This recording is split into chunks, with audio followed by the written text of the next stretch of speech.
The top stories tonight in Y News. President Ferdinand Marcos Jr. says there is no next move for the government after the International Criminal Court rejected its bid to suspend the probe into the country's drug war.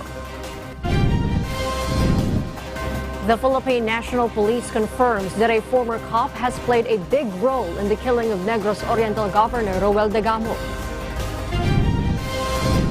The Local Water Utilities Administration says the creation of the Department of Water as planned by President Ferdinand Marcos Jr. will help the country conserve water and counter water crises.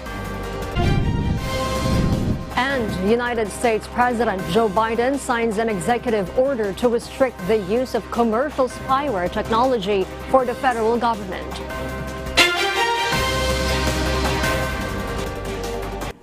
Good evening, Philippines and the world. Today is Tuesday, the 28th of March, 2023. Join us in the next hour as we deliver today's top stories around the Philippines and in other parts of the world. I am William Theo. We are also seen in 1,935 satellite monitoring centers nationwide and via live streaming worldwide through the UNTV News and Rescue social media channels. I am Harding Delgado. First in the news, former Negros Oriental Governor Pride Henry Teves has urged his older brother Negros Oriental 3rd District Representative Arnolfo Teves Jr. to return to the Philippines and face the charges against him. According to the former governor, the president guaranteeing his safety should be enough for the lawmaker to come home. Eileen Cerudo will tell us why. Former Negros Oriental Governor Pride Henry Teves said it is time for his older brother to face the charges against him. The younger brother also said President Ferdinand Bongbong Marcos Jr. already assured his safety. At sinabi ko nga sa kanya, kung presidente na mismo ang gumarantiya sa'yo, that's good enough. What more can you ask for? Diba? Wala na ibang tao mas powerful pa na magagarantiya sa'yo niyan. Kong Arnie Teves flew to the United States on February 28 for a medical treatment and was scheduled to return on March 9. Before he could even travel back to the Philippines, he faced allegations including murder complaints for allegedly being involved in the death of 3 individuals in 2019. In his Facebook page, Kong Arnie Teves reasoned his refusal to return was due to the grave security threat he and his family are facing. The lawmaker is already facing a 60-day suspension for not returning home after his expired travel authority clearance and physically attending the hearing of the Ethics Committee. Apart from the family of Kong Arnie Teves, House Speaker Martin Romualdez had numerously called for the congressman to come home. Currently, Department of Justice Secretary Crispin Remulla said that Kong Arnie Teves is being considered as one of the masterminds in the killing of Negros Oriental Governor Roel Degamo. For Pride Teves, it is prudent for his older brother to return home and face these charges. If you are listening to me, all your brothers, even your parents, believe that it's better to come. It's not good to live life as a fugitive. It's better to come. Eileen Cerudo, UNTV News and Rescue. We serve the people, we give glory to God. The Philippine National Police confirmed that a former cop has played a big role in the killing of Negros Oriental Governor Roel Degamo. This was based on the evidences found by the authorities in the house of HDJ Chief Security Nigel Electona. Leia Ilagan will tell us why. The Philippine National Police or PNP believe that they have enough evidences to pin down the mastermind in the killing of Negros Oriental Governor Roel Degamo. PNP spokesperson Police Colonel Jean Fajardo said, aside from the testimony of the arrested suspects, they have other evidences that will lead to the mastermind of the crime. This includes the picture of the Degamo family, the route map to the Degamo residence, and the picture of the gate of the house.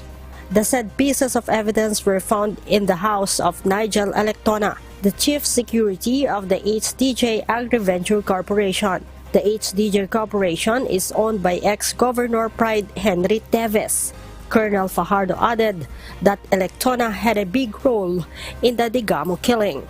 During po doon sa pag-implement po ng search warrant doon po sa kanyang lugar ay may mga nakita nga po na mga pictures po ni Governor Digamo pati po ng kanyang pamilya, yung route po papunta po doon sa bahay ng mga Digamo, pati na rin po yung mga mapa na pinaniniwalaan po natin na nagamit po ito during the planning stage bago po nila in-execute po yung planong pagpatay kay Governor Digamo. Colonel Fajardo announced that Electona is a former policeman who was dismissed from the service due to illegal drugs. Itong si Mr. Nigel Electona po ay siya pong tumatayo po na Chief Security Officer po ng HDJ compound at base po sa report po ng SITG Pro 7 ay dati po itong police na dismiss po siya noong 2017. He was arrested in 2016 for drug use and possession. At pagka-dismiss niya, ay presume po doon na noong 2017 ay nagtrabaho na po ito sa mga Teves po. Aside from the picture of the Digamo family, the authorities also seized various high-powered firearms, explosives, and ammunition inside the house of Electona. Leia Ilagan, UNTV, News and Rescue. We serve the people, we give glory to God. The Department of Transportation urges airport passengers to be early at airports as influx of passengers are expected this holiday rush in April. JP Nunez will tell us why.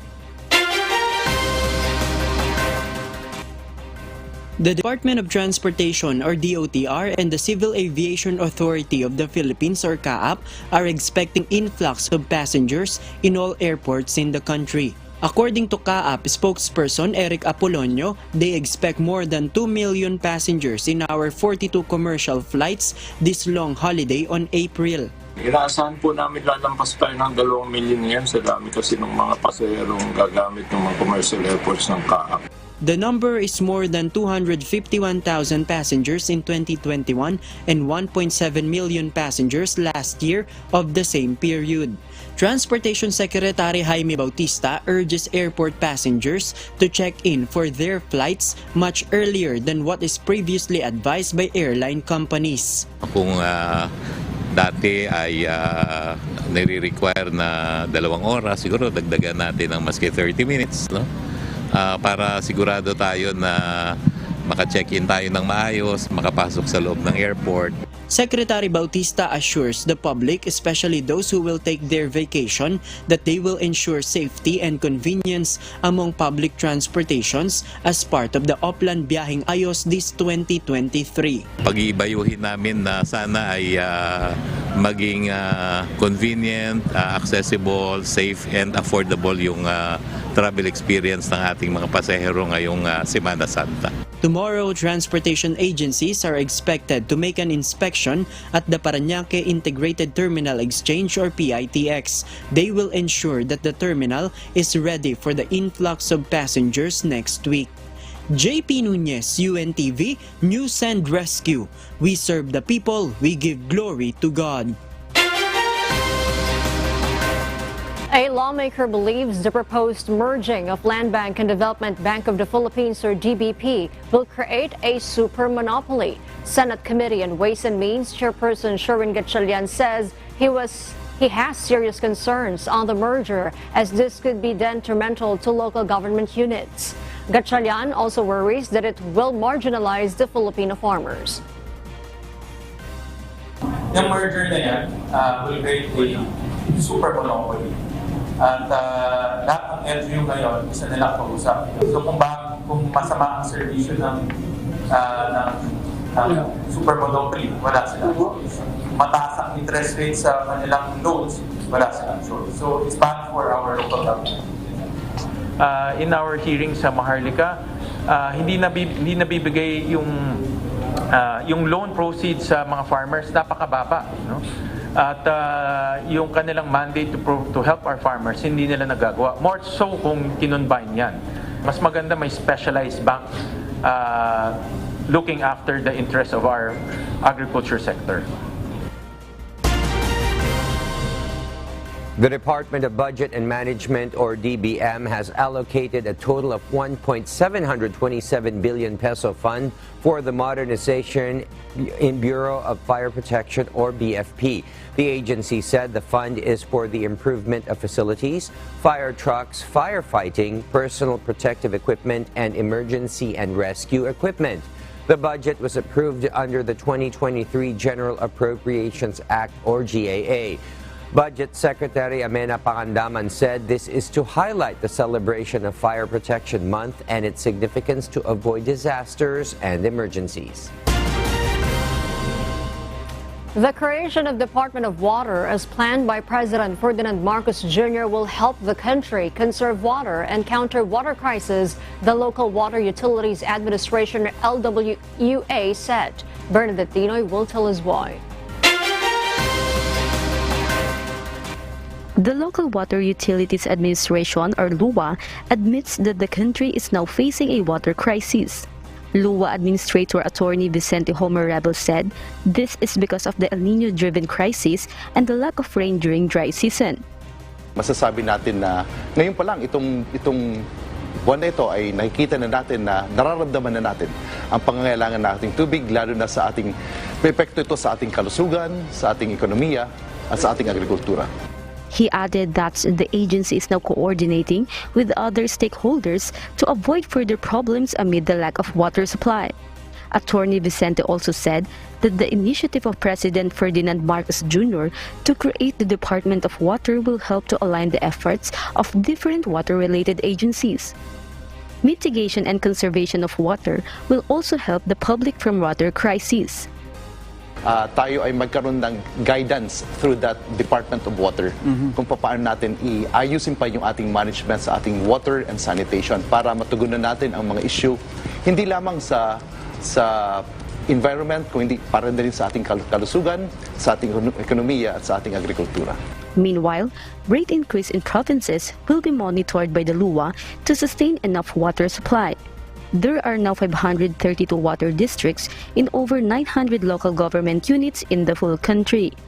Kami po sa LUWA bilang ahensya na in charge sa rate tariff increases, tinitingnan po natin yung present conditions ng ating bayan. Kailangan po, ang importante sa lahat, there must be a genuine public hearing. Bernadette Dinoy, UNTV News and Rescue. We serve the people, we give glory to God.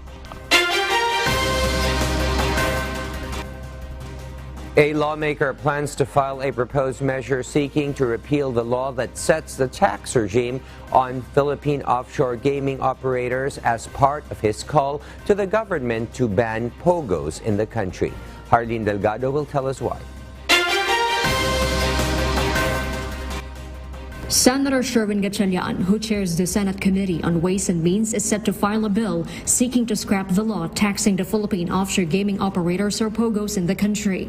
The lawmaker says he will follow the recommendation of Senate Minority Leader Coco Pimentel to repeal Republic Act 11590, which he says, in effect, legitimizes POGOs in the Philippines. In his suggestion, which I agree, na dapat i-repeal yung batas na yan kasi yan yung nagbigay ng legitimacy sa POGO through the taxation regime. The law, which was signed in 2021, laid out the tax obligations of POGOs in the country as an amendment to the National Internal Revenue Code of the Philippines. Gatchalian remains firm on his recommendation to permanently ban POGOs, citing the social costs of POGO-related crimes in the country. He also noted that the Philippines will not suffer huge economic losses from POGO's permanent exit, as the industry lacked investments. Nakita namin na wala naman silang capital expenditures dito. So ang ibig sabihin lahat ay nangungupahan. So pag nangungupahan ka, ibig sabihin wala kang pinapatayo. The senator also believes that POGO should no longer operate in the country due to the absence of an independent auditor. Earlier this month, the Philippine Amusement and Gaming Corporation, or PAGCOR, terminated its 6 billion peso contract with its third-party auditor, Globalcom RCI, saying that it committed unlawful acts. The said auditor is responsible for determining the gross gaming revenues of POGOs to ensure that proper taxes are being paid to the government. In a Senate hearing in January, lawmakers found out that the bank that issued the auditor's operating capital certification is not registered with the central bank. No, kasi very specific yung law doon na dapat may third-party auditor. And dahil wala yung third-party auditor, walang makaka-monitor sa POGO. So, there's a violation of the law, if you ask me. So, meaning dapat wala na mag-operate na POGO because there's a violation of the law. But of course, that's we have to discuss that. No? That's my own interpretation. Gatchalian is hopeful that his colleagues will support his committee report as he continues to garner signatures for it to be reported out in the plenary. Earlier, the senator admitted that some senators have concerns in the proposed POGO ban, citing an estimated 20,000 Filipino workers in the POGO industry who may be displaced with the stoppage of operations.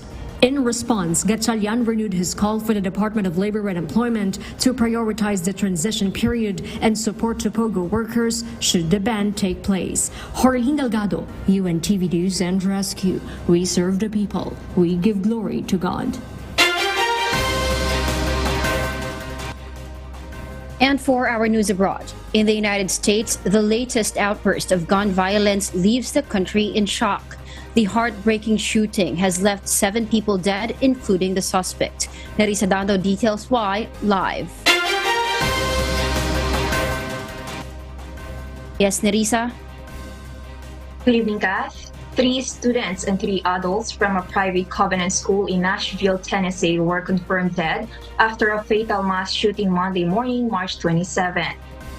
Don Aaron Metro Nashville Police spokesperson described the police department's immediate response. The first emergency call happened at around 10 a.m. local time, and the police arrived at the scene within 15 minutes. The shooter was also shot dead during their encounter with the police. Police identified the shooter by his birth name, Audrey Elizabeth Hale, a 28-year-old transgender man from Nashville who used male pronouns. It was not clear how the shooter entered the building, but has advanced into the school and fired multiple shots using 2 assault rifles and a handgun. The police have found no initial indication of the 28-year-old shooter's motive for the shooting, but they found that the shooter was once a student at the Covenant School. Meanwhile, Nashville's District Attorney Glenn Funk said that the investigation remains ongoing and commended the law enforcement for the work they have done so far. The shooting, which marks the country's 129th mass shooting of 2023, has pushed President Joe Biden to renew his calls to ban assault weapons that are commonly used in mass shootings in the country. Back to you, Kath. Thank you, Nerissa Dando, reporting live from Japan. United States President Joe Biden has signed an executive order to restrict the use of commercial spyware technology for the federal government. The move comes more than a year after the U.S. government imposed sanctions to Israeli spyware manufacturer NSO Group, which has been in the limelight in global discussions regarding spyware abuse. The group's Pegasus software was known to have been used as surveillance for hundreds of political figures, journalists, and human rights advocates. Government agencies using spyware programs will also determine if the software does not pose a counterintelligence or national security risk. This order will not apply to spywares created by government institutions such as Central Intelligence Agency and National Security Agency. We'll share more global stories with you later, but for now, back to you, Harleen. Thank you, Kath. For those watching our live streaming on YouTube, please click the subscribe button you see on your screen and ring the bell for notification. You may also follow us on Facebook. A lawmaker believes the denial of the International Criminal Court, or ICC, to the appeal of the Philippine government to suspend the probe on the war on drugs will have no bearing. Senator Francis Tolentino, chairperson of the Senate Committee on Justice and Human Rights, says the denial has no binding effect, noting that the appeal that the Philippine government made was a courteous assertion of the country's sovereignty. He adds this will not grant the ICC the jurisdiction over the Philippines. Philippines. Meanwhile, Senator Ronald De La Rosa has yet to comment on the rejection of the appeal. De La Rosa was the first Philippine National Police Chief of the Duterte administration when the so-called bloody war on drugs was launched. President Ferdinand Marcos Jr. emphasized that there is no next move for the Philippine government after the International Criminal Court rejected its bid to suspend its investigation into the country's drug war. Nel Maribojoc reports. President Ferdinand Marcos Jr. said the Philippine government is ending its involvement with the International Criminal Court or ICC after it rejected the government's appeal to suspend its probe into drug war killings. The chief executive said the country will finally disengage from the ICC. Because hindi na tayo pwedeng appeal. The appeal has failed, and in our view, there's nothing more that we can do in the government, and so at this point, we essentially are disengaging from any contact, from any communication, I guess, with the ICC. When asked by Palace reporters, though, what the government's move would be after the latest development, PBBM said the appeal ends all our involvement with the ICC. We don't have a next move. That is the extent of our involvement with the ICC. The president stressed that the Philippines no longer has any recourse with the ICC, maintaining the government's position that it will not cooperate with the international body. We cannot cooperate with the ICC considering the very serious questions about their jurisdiction and about what we consider to be interference and practically attacks on the sovereignty of the Republic. In rejecting the Philippines' appeal, the ICC Appeals Chamber said the government failed to explain the court's lack of jurisdiction or to provide an explanation of the implications and scope of the probe. It also pointed out that the local investigation can proceed even with the ongoing ICC investigation. Nel Maribojoc, UNTV News and Rescue. We serve the people, we give glory to God.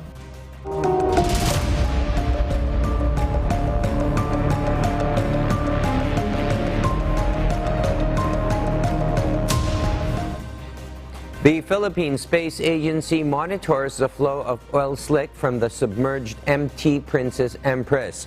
The agency was able to provide information to key agencies responding to the sea incident. Ray Pelayo will tell us why. Based on the satellite image, the Philippine Space Agency or PhilSA saw oil slick near Verde Island. May nakita kami na oil spill malapit sa Verde Island, around mahigit 2 kilometro mula sa Verde Island. The UP Marine Science Institute or UPMSI previously projected that the oil slick from the sunken MT Princess Empress in Oriental Mindoro would pass the Verde Island Passage. PhilSA said that they processed the satellite data and distributed to government agencies like the Department of Environment and Natural Resources or DENR and the Philippine Coast Guard or PCG as well as the UPMSI. Magagamit po nila to para sa kanilang intervention activities and also recovery efforts nila para makontain yung effect ng ating oil slick. According to the UPMSI, due to a calmer sea, the oil slick now formed to about 162 kilometers or as wide as the land area of Quezon City. PhilSA said that satellite image showed that the oil slick continues to spread. Possibly, depende kung hindi pa nasasarahan yung nag-spill and magkakaroon ng continuous na oil, source ng oil papunta doon sa northwest area. Nag-spread po talaga siya based dun sa mga collection ng snapshots ng images natin. Iba-iba yung location ng oil slick. So malawak po talaga yung naging spread niya. PhilSA said that the Mula satellite will be launched in 2025. It could also help in generating information like the latest oil spill sea incident. But it is much better if the country could launch 4 satellites to improve the data gathering. Ray Pelayo, UNTV News and Rescue. We serve the people, we give glory to God. Oriental Mindoro Governor Jomerlito Dolor clarified yesterday, March 27, that the criminal and administrative cases are different from the civil case against the owner of the MT Princess Empress. It means that the owner of the sunken motor tanker may still be sued with a criminal case in court, even though compensation has been given to those affected by the oil spill. The governor said he doesn't want to see his constituents starving, reason why he already said that if possible, the civil case should not be taken to the court to speed up compensation to those affected by the oil spill. Pero sabi ko nga sa inyo, may usaping administratibo. Hindi namin inaalis yun. At ako mismo, tinitingnan ko yung anggulong yun. May mga bagay na pwede tayong gawin eventually on the administrative aspect. Today is exactly 1 month since the MT Princess Empress sank off in Nauhan, Oriental Mindoro. But fishing activities remains prohibited in areas affected by the oil spill in the province.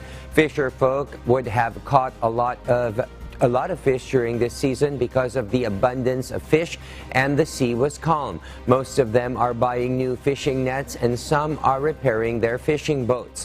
Some of them are unsure if the money they have invested will be recovered or not.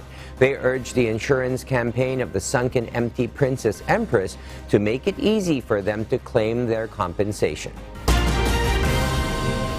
The South Korea has sent a contingent to the Philippines to help with the oil spill response in Oriental Mindoro. Dante Amento reports. Some members of the South Korean Coast Guard response team are currently in the country. This is to give their technical expertise in connection to the oil spill response by the government in Oriental Mindoro. To help our government, this is part of our partnership with the government of Korea and the government of the Philippines. Philippine Coast Guard or PCG commandant said, aside from technical assistance, the Korean Coast Guard will also evaluate the ongoing response effort by the government. Just like what the Japan Coast Guard and the US Coast Guard have done, they are also here to send technical experts. Not just the assessment, but of course to evaluate on how our government is doing in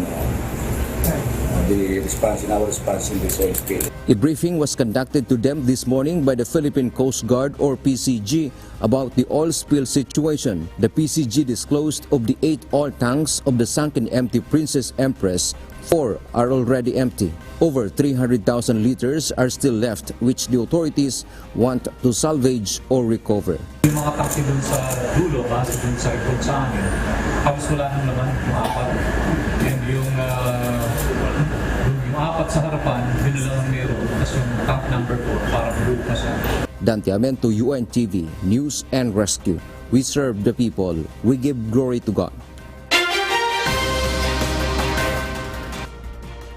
Israel's Prime Minister Benjamin Netanyahu has delayed his plan to overhaul the country's judiciary after an unprecedented strike and mass protest in the country. Ia de Vera tells us why. Prime Minister Netanyahu has announced on Monday, March 27, in his television address that his plan on remaking the courts will be delayed but not abandoned until the holidays and Independence Day next month is over. With a huge crowd on the streets of Tel Aviv and Jerusalem, he mentioned in his speech that he will suspend the readings of the law out of his national responsibility and to prevent the country from being torn apart. He added that it will give time to reach the broader consensus for their upcoming sessions.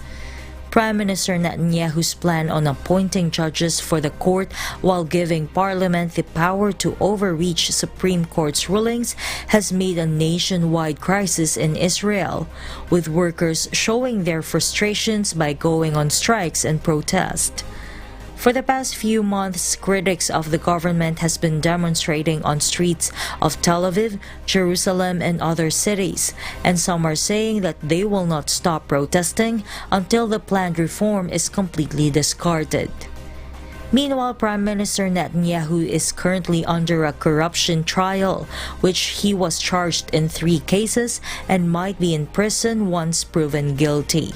Iya Devara, UNTV News and Rescue.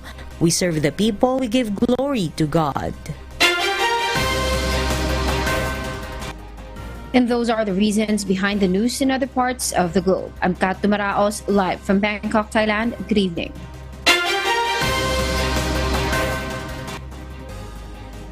The local government unit of Hingoog City in Misamis Oriental has not yet authorized the use of Hingoog City Claveria Villanueva Road due to a landslide incident in the area. Meanwhile, a passenger bus crashed into a house in Kitcharao, Agusan del Norte due to brake failure. And in Bicol region, the Department of Tourism is fully prepared for the expected surge of tourists this long holiday. Alan Manansala will tell us why.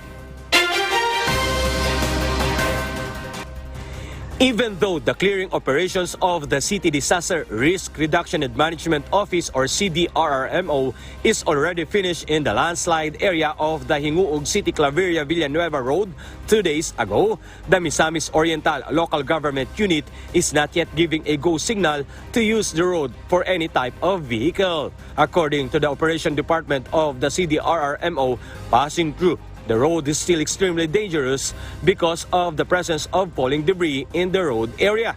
Nevertheless, the government of Hingoog confirmed that no one was injured after the landslide incident. Sir, yung isang bahay lang, tapos swerte naman wala sila doon kasi nagsimba. Tapos may mga activity. Kaya lahat na bahay doon wala mga tao. Meanwhile, a traffic incident occurred in the Corbada Kitcharao Agusan del Norte around 9 o'clock in the morning today, March 28. Based on the images shared by netizens, it shows a bus from Bachelor Express had collided into some houses and establishments along the side of the road. According to Police Staff Sergeant Josefus Haverle, the incident investigator, one of the bystanders sustained major injuries while some others sustained minor injuries. Nag-malfunction yung brake niya, tapos nung pag-apply niyang brake, hindi na pumubalik yung brake. Dahil pagkatapos nun, pumihit yung vehicle, nagpaipot, at natamaan yung mga bystander nandun sa nandun sa may gilid ng daan, pati na po yung mga bahay nandun. Saka na rin po yung sari-sari store, saka yung mga yung vulcanizing shop. The bus driver is now in the custody of the Kitcharao Municipal Police Station.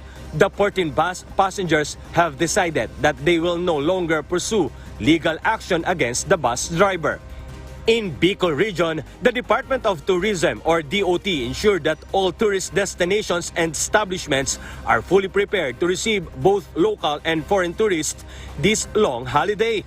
According to DOT 5 Regional Director Hervey Aguas, the agency have been able to evaluate all accreditations of hotels, resorts, restaurants, and farm tourism destinations to make sure all of them are 100% prepared. Hindi po tayo humihinto sa pag-prepare ng mga establishment, ating mga tao, ating mga tourism workers. At the same time, yung mga LGUs natin, pina-activate natin yung mga DRR nila, yung mga disaster response team nila para alam naman natin na it's better to be safe na sa activities this summer. In relation to this, Aguas also stated that the number of tourists that will visit Bicol may be doubled this year due to the ease of the COVID-19 restrictions. Some of the anticipated tourist destinations include the beautiful Mount Mayon in Albay, where the Bicol International Airport is also located, and the town of Dunsol in Sorsogon, known for its famous whale shark or butanding sightings and interactions. Alan Manansala, UNTV News and Rescue. We serve the people, we give glory to God. Thirst quenchers like samalamig and other juices are Filipinos' favorite drinks this dry season. However, the Department of Health reminds the public to make sure it is safe and clean for consumption. Gladys Tuwabi will tell us why.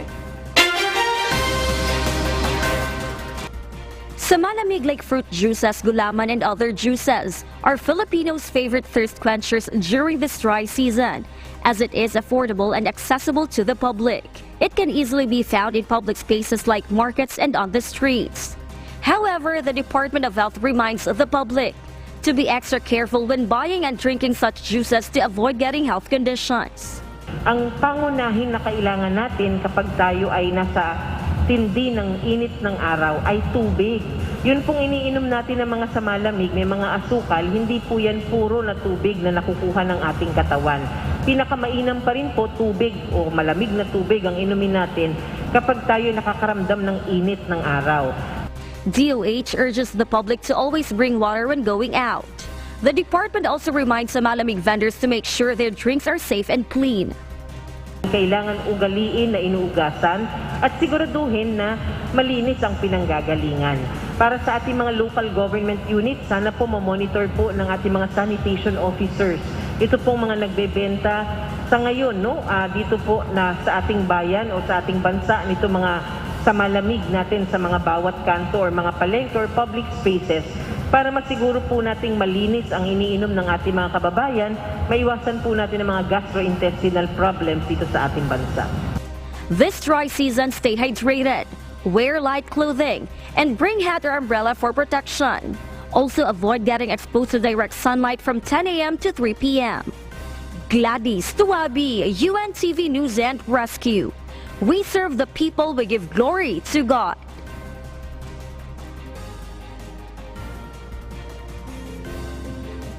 Our kasangbahay, as the world faces these trying times amid the pandemic caused by coronavirus, we are inviting everyone to join the global prayer for humanity. Good day. I'm Brother Eli Soriano of the members of the Church of God International. I want to invite you to join us in a minute of prayer every day to pray for humanity and the whole world as we go through these perilous times. While safety measures like washing of hands and strengthening of our immune systems may help us through this horrible predicament, there is still no precaution or cure more powerful than God's mighty intervention. And we need His intervention now more than ever. It doesn't matter what religion you are in or what denomination you belong. This is an invitation for all the people around the world who cares for the future of their family, friends, loved ones, and humanity as a whole. Everybody is welcome to pray with us. For more details, you can check out the description box below. Thank you very much, and I hope to hear from you soon. May God bless you.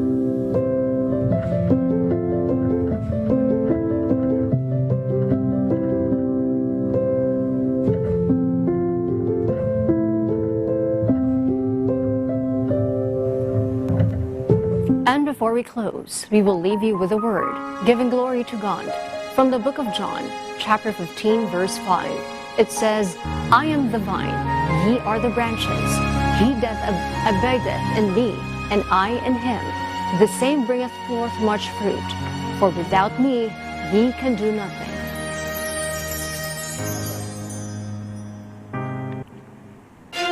And those are the reasons behind the news, March 28, 2023. Reasons we deliver to you as they unfold. I am Harding Delgado.